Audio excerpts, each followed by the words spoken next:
Bestie Boos, kia ora. Hello. How are ya? I'm good. How are you? I'm good, thank you for asking. Good to have you guys back for another week. Thanks for tuning in. We'll crack straight into it. My highlight would have to be Sunday morning, Easter. Oh, nice. Okay, my daughter, my three nieces. Okay, normally when we're all together, which is very often to be honest, Yeah. there's always one that's unhappy. Today, I would say Oh, my goodness. for 90% of the time, all of the kids were happy for a 4-hour block. An Easter miracle. As if Jesus rising wasn't enough. I know. My low light, just the shitty weather. It's Yeah. wet, it's yucky where I live, and I have a silver birch outside my house. It's a tree. It has a lot of little tiny leaves, and they're just everywhere, and because it's wet, they're sticking. And that's just grinding my gears. Fair. Yep. Yeah, pop off, Queen. Nah, Jeez. honestly, I'd love to go to the council on it and be like, can we talk? But anyway. Oh, is it the about one you? way out front? Yeah, the one just out there on their nice. land, not mine. Otherwise, it would be down and replaced with a native. Nice. My highlight, obviously, my birthday week. Wow. It's been a real good one. So after we wrapped up the last episode, Sam, you were playing at Koi Gal. I believed you. Why would I suspect that you would be telling me fibs? You know, lights, camera, action. There was a full, I think, Pink Pony Club set up Yes. in your garage for me, for moi. I know. Sarah had said to me, I don't know, let's say a month ago, you know, just with birthdays, you know, I love them so much and I do this, I get so built up about them every year, but they're just always a bit of a letdown and I'm always just a bit disappointed by the day. And I thought, oh, for Christ's sake. If she wants a song and dance, I'll give her a song and dance. And you did, Gal, and I appreciated that so much. Thank you. But did you feel like after this birthday, did you have that feeling? No, Being no. disappointed, or do you feel like quite cupful from Yep. all aspects of your life? Yeah, it was a great one this time. And then also on the actual birthday, I took that off work, and you and I found ourselves at the Bluey concert. Oh yes, that's right. That was a hoot. Oh, I actually went for a foot reflexology in the afternoon. Have you had that before? No, but I would be so into it. Yeah. Ex people don't like their feet being touched. I do, only Yeah. by. I don't- Yeah, keep going. There's some people I wouldn't let touch my feet. I'll say that. Yeah. I've always thought, you know, if I'm paying for a massage, I want it like full works. You know, Yeah. touch my whole body.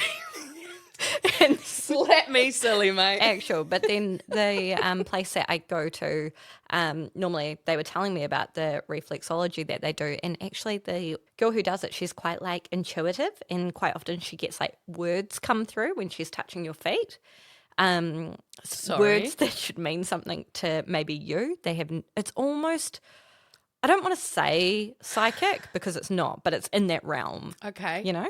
I'm curious as to more of this. Yeah. What words came up when she touched your feet? She said every time I would go back, that our bond would become stronger and should probably get, I guess, more words or something. One foot represents the past and the other foot represents the future. Oh, wow. Both- Which one for you? Both physically and emotionally. In the past, you'll never guess. Don't laugh, gal. It's serious business. And then the Lord. word that came through on that foot was the word lost.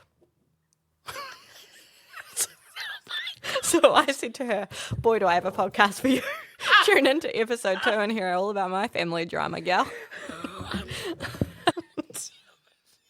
know. Out of any word she could have said, one foot's lost. What? Like I'm an amputee. I can say that. My dad's got one hand. Oh, my God. You know this. This just keeps going. We're all good. Yeah. The other foot for the future.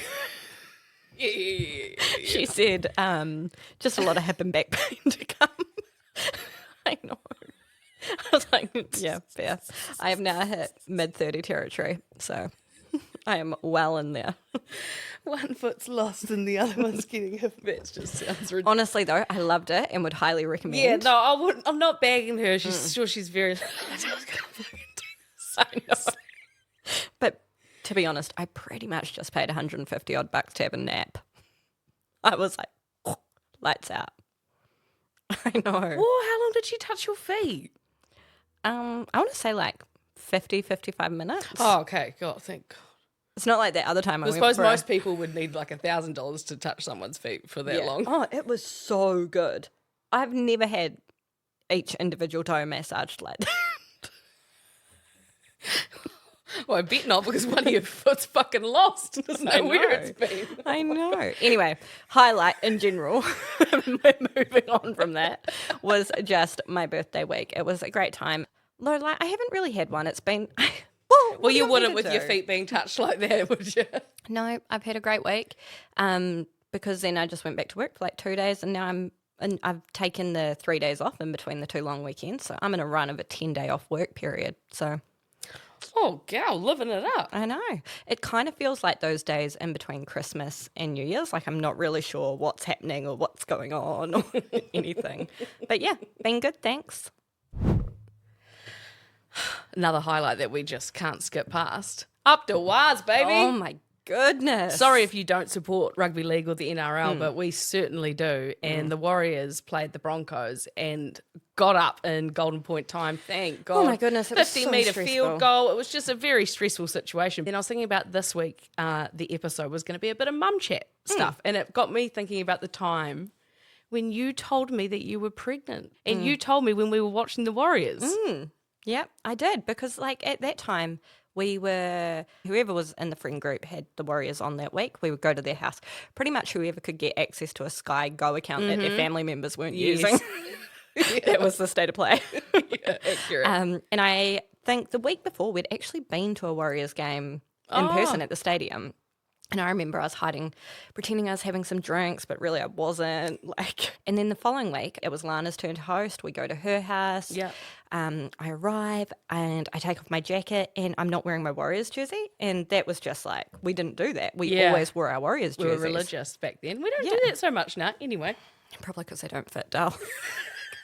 And anyway, that week, mine didn't fit. So I said to you, hey, sorry, I can't wear my Warriors jersey anymore because I can't hide this baby anymore. And that's how I told you. Yeah, told you and, the other girls that I was having a baby. That's so exciting. Do you know what I loved? Your husband, Michael, when he knew you were pregnant, Obviously. but no one else did. Yep. And he so desperately wanted people to know. So we'd go to parties and stuff. Yeah. And he'd be like, oh, yeah, nah, Sarah, she can't eat soft cheese. No, she can't eat that. No, Sarah can't have soft cheese anymore. Just hoping that someone would notice. I know. He would say always that go all on the about time. Me and the bloody soft cheese. And I'm not, like, Derry doesn't agree with me at the best of times. So, it's like, okay, well, like, we're not having cheese and platters at this party, but go her. Yeah. The memory I'm having, I can't quite remember if it's your baby or somebody else's baby. I know somebody told me in your lounge and I just screamed from here to heaven. That was me. Was it? Okay, Yeah. great. Yep. You screamed, then you cried, and Yeah. you were just, it was like, I couldn't believe your reaction. You were more chuffed than I was, for sure. I know. I think too, then that makes sense because a couple of you girls all got pregnant at the same time. And at that point, there weren't really that many mums in our group. So I was so thrilled that there was somebody else having kids around the same age as Miller, thereabouts. And then when we went and told another friend of ours at a barbecue, me and Sam were telling them, and you and Michael happened to be there as well. And as soon as I said it, you screamed and cried again. Like as if you'd just found out. And I was like, Carl, you don't need to act. And you were like, no, I'm not. I'm just so excited. Was that Sam Reed? Yes. Bloody hell. Not me making it such a scene. Oh, God. Oh my gosh. I remember when you first came to visit me after I had Luna. And I don't know where Samuel was, but he wasn't here. I could probably guess. Golf. Yeah. You came to visit me and you brought treats from like muffin break. And you probably talked to me for like 5-10 minutes. And then you're like, do you want to have a shower? I can watch Luna if you want. And I was like, oh, that's really nice, gal. Thanks. I went and had a shower. Luna and I had a full photo shoot. I have so many photos of her from that day. You know, when they're just so little in your arms, and it's just like snap, snap, snap, snap. She was so cute. I loved it. I came back. I sat down. I was like, oh, thanks, gal. And you're like, oh, yeah, all the best. I'm going to be off now. See you later. And I was just like, oh, okay. I would have been trying to be helpful. I think that's exactly, you were overanalyzed the whole situation. You were like, I can't stay too long and be annoying. I was like, oh, yeah, good to see you. Leave me with this baby again. She's a great chat. Back.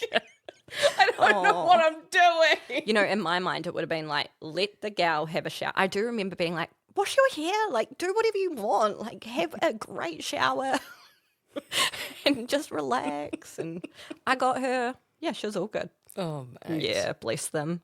So we got a message a few weeks back, and I've been thinking about it ever since, because I thought, oh my gosh, that's a great topic, but it's also like I'm going to have some time to think about what I would want to say.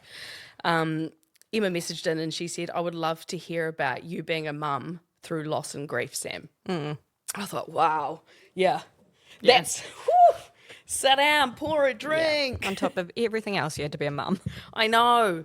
Big job. It is, man. Becoming a mum on its own is just such a massive job, such a massive change, isn't it? Yeah. It's a huge transition. And you might think you know what's coming, but unfortunately you don't till you do it. But yeah, like the whole journey with Sam's cancer and then with Luna, it ran at the same time. Like, because like I mentioned on a previous episode, Sam had the seizure at 10 weeks when I was 10 weeks pregnant, and then the operation when I think I was like 37 weeks pregnant to remove cancer from his brain. And then not long after that went into chemo and all of that stuff. But if we're talking about just the most recent journey and that part of being a mum, so we found out that Samuel had been diagnosed as terminal on Luna's first birthday. But Luna stayed with us that whole journey, really. Yeah. I was supposed to be going back to work when this had all happened. So when we found out the day that Samuel was terminal, 3 days later was supposed to be my first day back at More FM after maternity leave. Yeah. Never mind, that weekend was meant to be her first birthday party. Yes. Yeah, it was just... It just threw out, obviously, our whole life off, as it would. Yeah. I remember ringing my boss and being like, oh, this has happened, but I still come on Monday, because I was thinking, I need the fucking money. Yeah. And she's like, Sam, you're not coming. Just no, mate. Just stop. Just do it. We'll talk about this later, like, you know, and I just needed an adult in the room. But yeah, so Luna stayed with us. Everyone said, maybe you should do preschool. You know, you need time with you and Sam. And I got that, but I'd had a massive emotional blow. I wasn't ready to then do a preschool transition at that. So I just couldn't cope. Yeah. And then because Sam was sick and he was doing radiation and then was going to be, you know, doing other treatments, I didn't want her going to preschool and bringing home thousands of bucks. Like, it just wasn't workable. And also, you didn't know how much longer you had with Samuel. Totally. Like, yeah. And that was the main thing. Like, I think I knew she had to be with us because she had to be with her dad. If I sent to, she had to be with him as much as she could, but it was at the detriment of me. Yeah. You know? But then I couldn't be away from her. No. As well. Like, it was such a balancing act. I was on a seesaw. And even though you say that it was at the detriment of you, there was still, like, that was the only option that worked for your whānau. You know, like, that was what yous were going to do. So you had to go with it. It's still the right choice. Absolutely. It's just, it created the whole thing, even without a baby, probably would have done this to me, but it's created a massive burnout that I'm still trying to recover from, but then I'm grieving, so who knows what's what. The whole thing's a mess. Because you're being a carer to a baby and then also caring for your husband. Yeah. Like, so you... Full time. Yeah. So I remember my sister, because she's a teacher, she organised to take, not paid, a half day or like a full day off or whatever, but she ended up taking Luna on Wednesday mornings. Nice. But that, that was all I had for a while. That was the only time me and Sam had where it was just us, you know? So we probably were in this mode for about 5 months. So me full-time caring for them both. And I don't know what people know of Samuel's condition, but he lost strength basically on the left side of his body, realistically. Like he couldn't use his left arm, and he could kind of walk with his left leg. And then as I assume the tumour got bigger or whatever, the left leg got worse and worse to the point where he went into a wheelchair and so on. He was probably in a wheelchair most of the time, you know, as in outings or even moving from couch to bed situation, probably for at least the last month to 2 months. Mm-hmm. So, and I'm still trying to do stuff like with him and her, and it was very hard, you know. And then Sam's auntie probably came into the journey at some point. I can't remember all these things because it's a bit of a haze, but she came in and she was a massive help to me because she was sort of like, right, what do you need some time to yourself. At this point, I was doing everything for Samuel. Like he couldn't use his left hand, so he can't cut up food. He can't like open up things properly. He can't move around the same way. He can't pick up his child. I would feed her, you know, make a meal, put it on the high chair, and he would sit with her while she ate it because that's what he could do. Yeah. When she had a bath, he could sit with her and then yell out to me if something was wrong. And he wanted to so much. That's what was so hard for him. This is not a dad that wanted the mother to do all of the work. This was a dad that wanted to be right in the thick of it. Yeah. And he was an amazing parent. And so it was very hard for him not being able to give more. It was very hard for him to watch his wife drowning in the work and the shit. You know, it was hard. It was cruel, but we wanted to stay at home as long as possible, and I'm really proud that we stayed at home the whole time, and that's where Samuel passed. That we never went to a hospice. No one else ever had to move in. That I fucking did it. Yeah, girl, you did, and you did a bloody good job of it. Yeah, it's hard because it ruined me. But like I remember when I found out that Samuel was terminal, like, you know, I'm just thinking to myself, I have to just get him there. Yep. Get him to the finish line, then we'll worry about me. And so what I didn't anticipate was that, yes, getting him to the finish line, I did that and I did a good job of it and I'm really proud of it.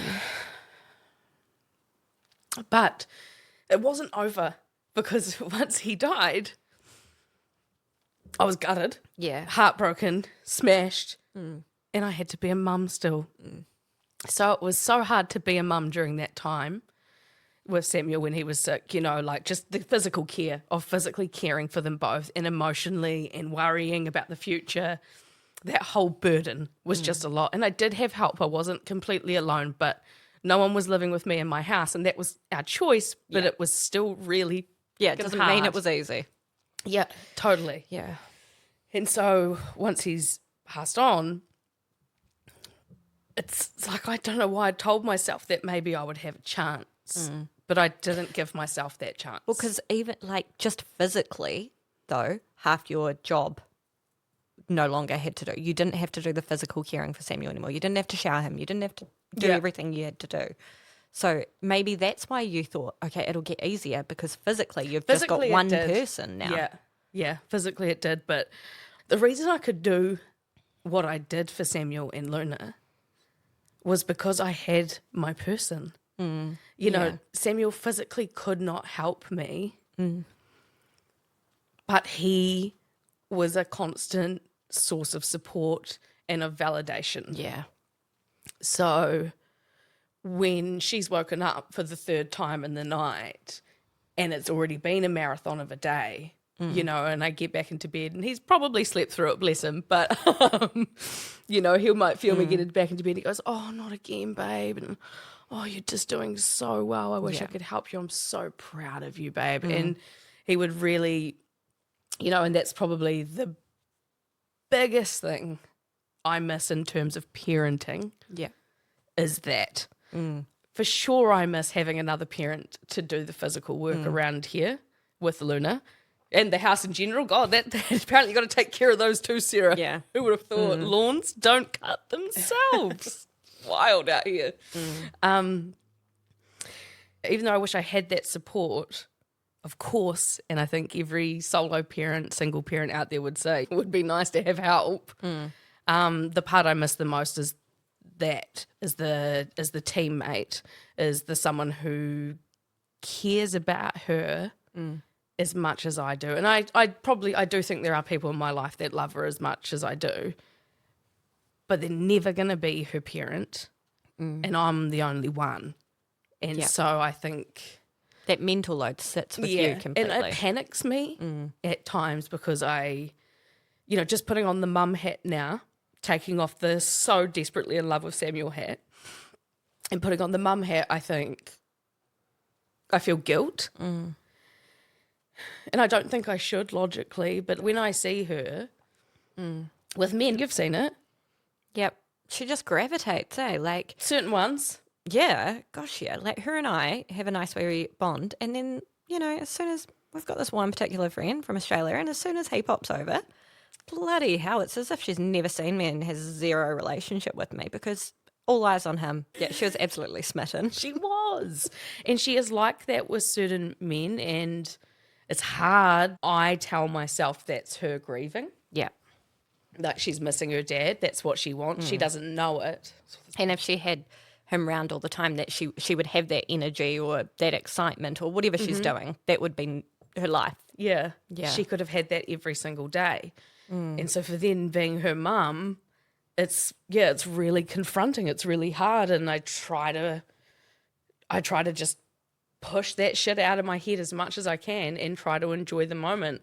When she's climbing all over my mate Rusty from Australia, like I just try to think to myself, instead of that should be your fucking dad, I think, how cool that my guy mates are here and that she loves my guy mates and that I've known Rusty since year 9 at Hillmorden High School when he walked up to me in the canteen line and, and now he's, and that stuff's nice because that feels like a constant. And that is what she was like with Samuel, right? Like when he wasn't towards the end there, like they had an amazingly physical bond too. He was always throwing her in the air and bloody and she was chucking her around. obsessed with him. But when it really came towards the end, the last 4 nights of Samuel's life, Luna stayed at her nana's house. So she was going to Sam's mum's at night, staying the night, and then she was bringing her back in the morning, and she was spending the day at home as per normal. Yeah. And then, she went to nana's one night, and then when she came home, he wasn't there anymore. Yeah. I remember waiting for her to come home, feeling that dread of one half needing her. I just need to see my baby because I feel so unanchored. Yeah. And then the other half, but once she gets back here, it's game on again, right? And also it's real and it's just us now and it's, yeah. And Samuel passed away in the middle of the night, right? Yes. And so did you get any sleep that night? No. Far out. No. I mean, how do you sleep? But also the logistics of needing to find the doctor and all of those people. You're waiting for her to come back was just, there's so much that had gone on. I was exhausted. Yeah. I was heartbroken, but I was in shock. Yeah. I was just, didn't even know what to say or do. Yeah. And she came home and I told her. Yeah. Like I had to tell her because that's something that's really important to me, is to be honest with her. I was never doing any of that dad's gone to sleep crap or whatever. Sorry, I don't mean to say it like that. If other people do that, it's just I feel really strongly about it. Yeah. And my thing is that I'm not going to lie to her. But, it's all age appropriate. But I told her, dad has died. Not coming back. And yeah. How'd she take that? It just didn't register. She was 17 months old. She didn't know what I had said to her. She didn't comprehend, right? She had no comprehension of what I'd said to her. I did explain it more in her terms, and I said, the obvious things. You have to repeat that all the time since, we're still doing it now. Even this morning actually was about Daddy died, and I said yes, and we had to talk about that for a wee bit.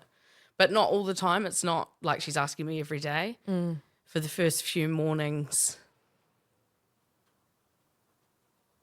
You're doing amazing, gal. Yeah, I wasn't planning to say this, but it just popped up. Yeah, first few mornings after Sam had died. Yeah, she would ask for him. Because like I'd always bring her into bed with us. And so when I got her up, she would point at the room, like, asking for him. Routine, right? Yeah. And a couple of times we went out to the mall and she, at one point, fuck, it was so savage. We come out of Kmart and there's this guy in a wheelchair and she's just like, Dad! Dad! You're like, not your dad. Oh, I just started crying. Because it was honestly probably like a month. I don't know. It was raw. Yeah. Yeah. And so it's like this journey of telling her. And then so when Samuel's body came home though, oh my God, I don't know if I've told you this, gal, but I asked everyone to leave the room so that it was just me and Luna.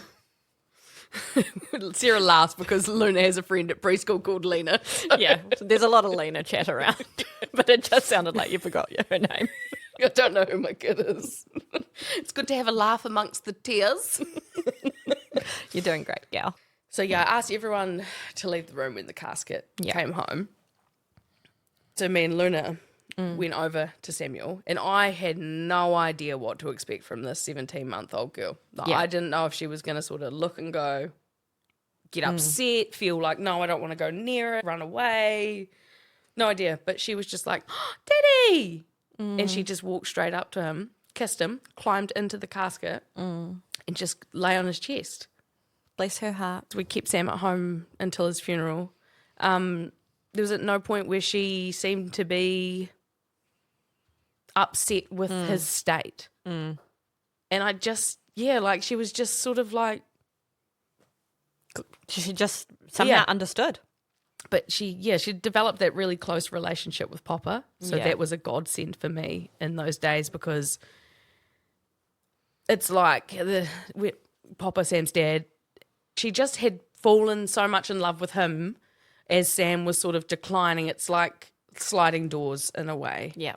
Is that, as Samuel was declining, she became a closer bond with her Poppa, and so that carried her through a part of that loss. Like her grief manifested in her sleep, in her behaviour, and things like that. So when you yourself on the floor, I can't probably stress to people enough how sad I was, but also capable. Yeah. And I don't know why I have to be capable. I don't know why I couldn't have actually just given myself a pass and have actually maybe texted my mum and said, come get your granddaughter. I'm not doing it today.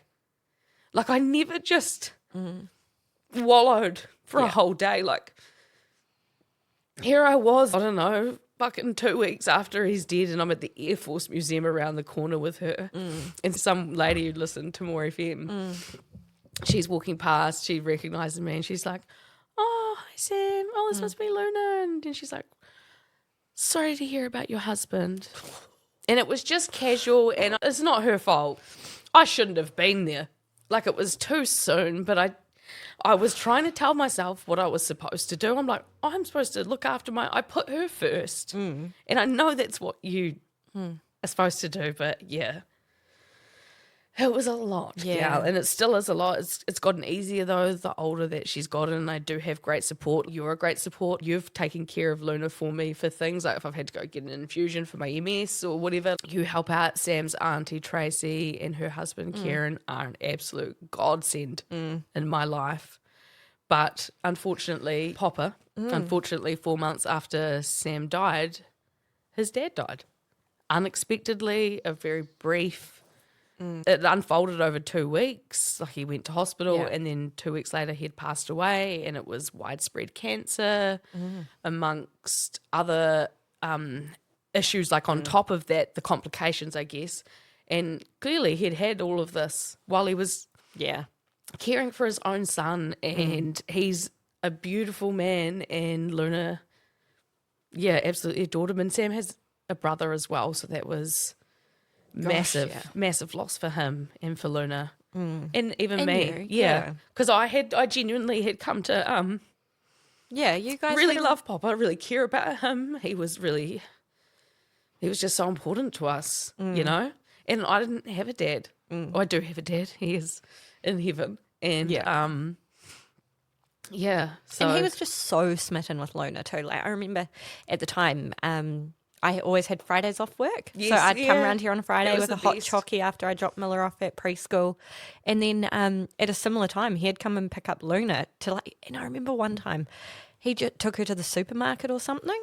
And might have actually even been at his funeral. Somebody said they bumped into them at the That's right, supermarket. yeah. And just, he was so proud and chuffed to show off Luna to everyone. I And think- it was so sweet. yeah, for him, I think the way he coped with losing his son, Sam was his oldest son, so his first baby, you know, was to just pour his love absolutely into her. And I think her being a girl was probably a good thing. You know, girls can be a wee bit cozy and stuff. And I think he just loved her so much. Yeah. And they had such a special friendship. And they were the original bestie boos. Like, we used to say to Luna, "Who's your bestie boo?" And she'd say, "Poppa."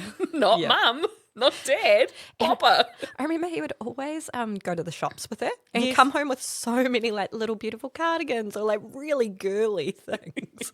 Like, Oh, just- and he like set up a whole room for her at his house and Yeah. got Sam's auntie to help him pick bedspreads and things. he was Like, really thriving in his Poppa era. oh, eh? he was. He wanted to be my help. He was retiring from work. Hopefully, I'd get a job and then he could come in and help me while I worked.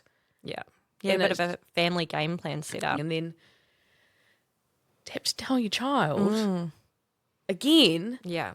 and what must she be thinking? You know, like, what? Yeah. Where are my two men gone? And then we talk about my dad, and she's like, Yeah. and he's dead too. I'm just- Yeah. And that's a whole nother world too because she never physically met your dad. no, but she knows who he is. She knows he's in heaven There's with a dad lot. and Poppa, and it's honestly, this actually brings me the other night. Something broke in her room. Oh, I can't remember exactly what it was. She's like, "Oh, it's broken." And I was like, "Yeah, we'll need someone to fix it." And she goes, "Oh, like Uncle Rowie?" Talking about Sam's auntie's husband. And I go, "No, honey, we need someone special." She goes, "Like Daddy?" I said, "No, honey, Daddy's in heaven.